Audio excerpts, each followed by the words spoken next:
I wanted to post this video so we could kind of go over some of the questions about the final research paper.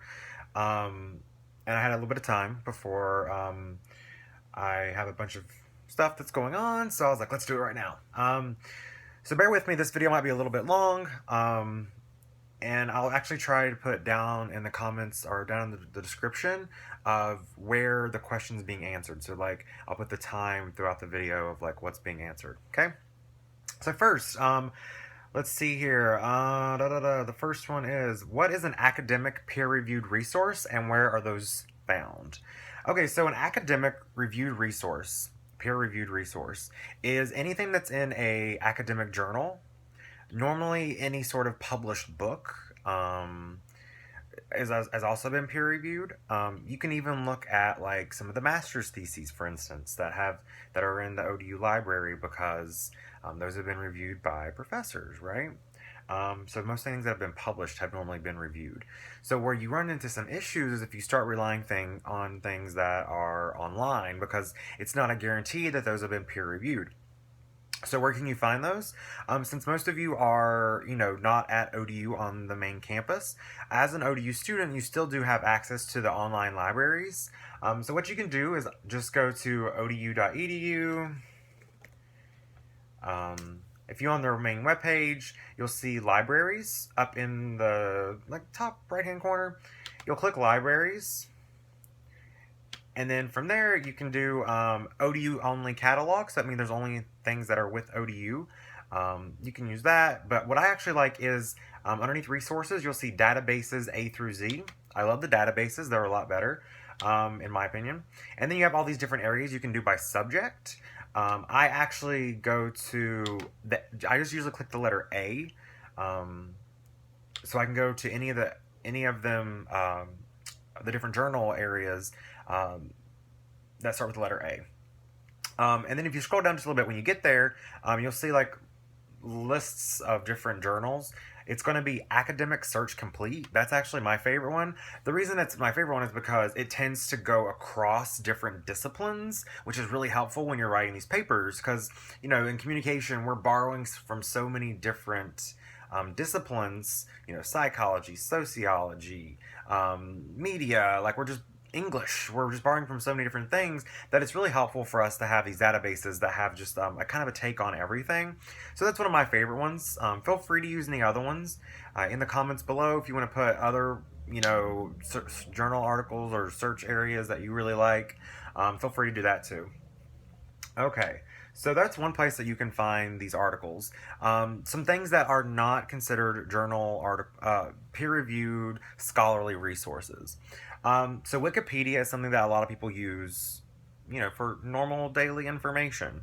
Now, while there has been research that has supported that Wikipedia and like Encyclopedia Britannica, for instance, they actually do have about the same ratio of wrong and right information.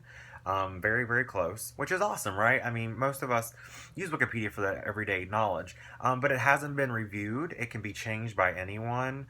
One of my professors always said, we normally don't use it the way that we should use it, right? So the way we should be using Wikipedia is we should be giving knowledge and taking knowledge, right? But most people just don't like take knowledge and don't give it. So that's one reason I don't like to use Wikipedia. So please don't use that. Don't cite it. Don't go towards that way at all or anything like that. If you see a blog post, you want to make sure that maybe the person has credentials, that they have a PhD. But stay safe, stick with journals, stick with books. Those are going to be your go-tos, okay? Okay, so next question. Can film, TV, documentaries, etc. be used as research? Okay, so it can be, but this is where it's going to be different. So, like, if it's a documentary on,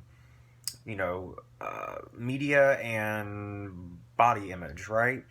And you have professors, you have industry leaders like that, things like that. You can use that and you can quote them. You want to make sure that you are citing it properly through APA citation. because those have a different APA citation style.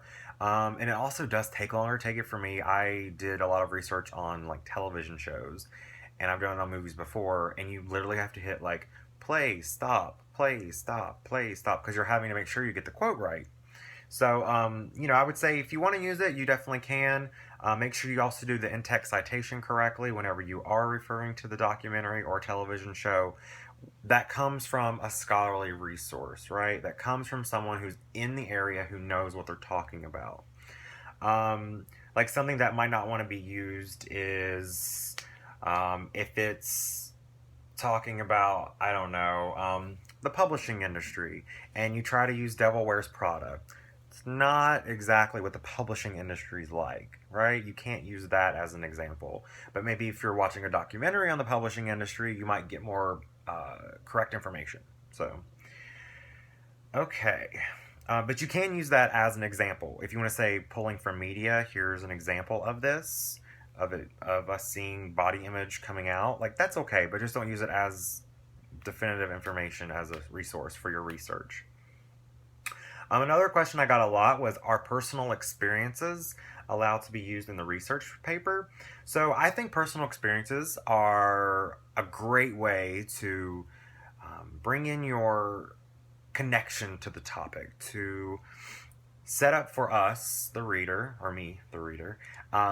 What is it that brought you to this topic? What connection do you have to it? It gives me a better sense of what your connection is to the idea as a whole. So I'm a big, definitely I love personal stories. I love personal touches in it. Kind of like as an introduction, what brought you to this? So like, I'll give my thesis as an example. My thesis was on Storm from the X-Men. And the way I started out my thesis was talking about how much Storm meant to me as like a young child, and how I would like go out in my hayfield because I'm from the mountains, and I'd go out to my hayfield and during a storm and like the wind would be blowing, and I'd act like, I'd feel like I was her. I would use my fandom in that way, right? So giving my personal story, my connections set up my thesis, what brought me to it as like one point, right? As the beginning point. Then I have other things that, talk about why I came to my thesis. So yeah, definitely use the personal stories to kind of set it up, but don't use that as a definitive, because what happened to you or what happened to your friend or another example doesn't mean it always happens. So definitely watch whenever, and that's something I want to touch on too. Definitely watch your language, right? Watch what your language is saying. Don't use definitives. In the work that we do in communication, not every theory or every instance is going to be the same for everyone. We're all different. We've all had different experiences. We've all had different interactions in the world with different aspects that have just make us all individuals, right? So what happens for one person might not be the same for another person. So when you're writing your papers, don't say definitively. Don't say like definitely or always. Stay away from those words. Say perhaps or sometimes, or one could argue that sometimes, use these words that give you wiggle room, right? This will help you out whenever you're doing a lot of research papers too. Okay. Next one. Let's see here. Making sure your topic is specific and not too broad. Okay, so this paper is like 4 pages. It's not a long paper. I know 4 pages can seem like a lot to fill up, but it's really not that much to fill up.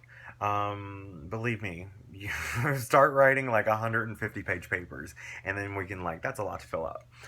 So what I want you to do is really keep your topics very specific and pinpointed. So if you're talking about body image, don't say, I'm looking at body image since the invention of television. That's way too big for this paper. Like if you want to say, I'm looking at body image from the show Girls from HBO and how that perpetuates something, or I'm looking at body image in the 90s and how that perpetuates something, that's something you can talk about, right? If you're talking about families, you don't want to maybe apply it to all families, but look at it as families of, looking at communication between just military families, or looking at communication in certain aspects between same-sex couples, or intergenerational households. Thinking about it in that way, you see what I'm saying? Like making them very specific. One makes it a lot easier to make a better argument, and makes it easier for your reader, me, to follow along and understand your argument as you piece together all these different little ideas to come up with one bigger argument. So that helps out a lot. Another thing it does is it makes your research actually easier, because believe me, there's going to be tons of information on a lot of your topics, and you want to have specific information, so then that way it makes it easier going through all these journal articles, and you can use keywords to find better information for yourself. Okay, so APA citation, general rules, and where to learn more. I will tell you this: I am going to be a stickler for APA citation. Um, it's really important to me that we're giving credit to the knowledge givers and creators who have come before us. Have put so much work into their research, their books, working in academia. It's really important that we give these people their due. Um, and APA citation tends to be the one that a lot of different majors use. So, a few things that I know: in-text citations. So, if you paraphrase something, you need to make sure, like that's changing a word, things like that, and watch that. Make sure when I say paraphrase, I mean you're taking the idea and you are rewording it completely, but it's the idea. And at the end of that idea, and you restating it completely differently, not just changing a word or changing one word every two words, that's no go.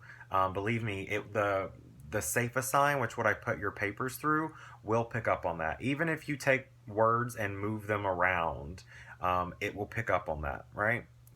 It pulls from the internet. It'll actually take me to the website. It'll take me to, if it's another student's paper. So please don't do that.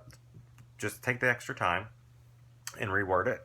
But after you've paraphrased, you want to put in parentheses the author's last name, comma, and then the year it was published, and then close the parentheses, right? So it's after the period, and that's when you've paraphrased. Now, whenever you take a direct quote, something in quotation marks, you want to start the quote, do the quotation mark at the beginning.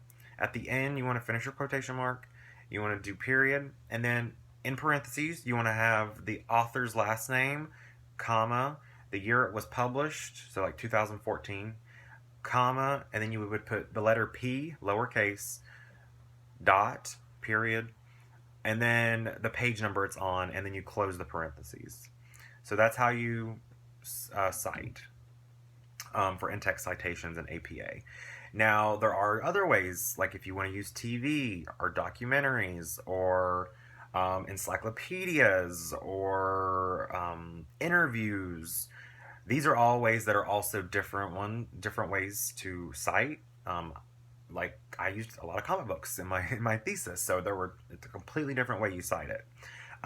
So where you can go to figure out like a lot of these like citation issues is PurdueOwl.com. You can just type in Purdue Owl into Google and it'll take you right to them.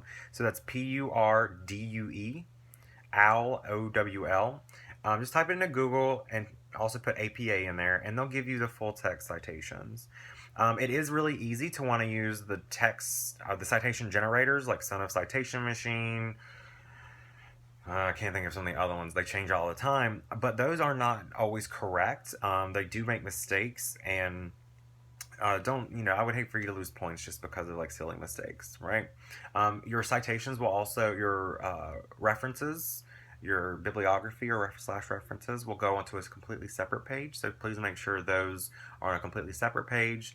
The page is titled references, preferably, but bibliography I'll accept as well. And they need to be in alphabetical order. Okay, cool.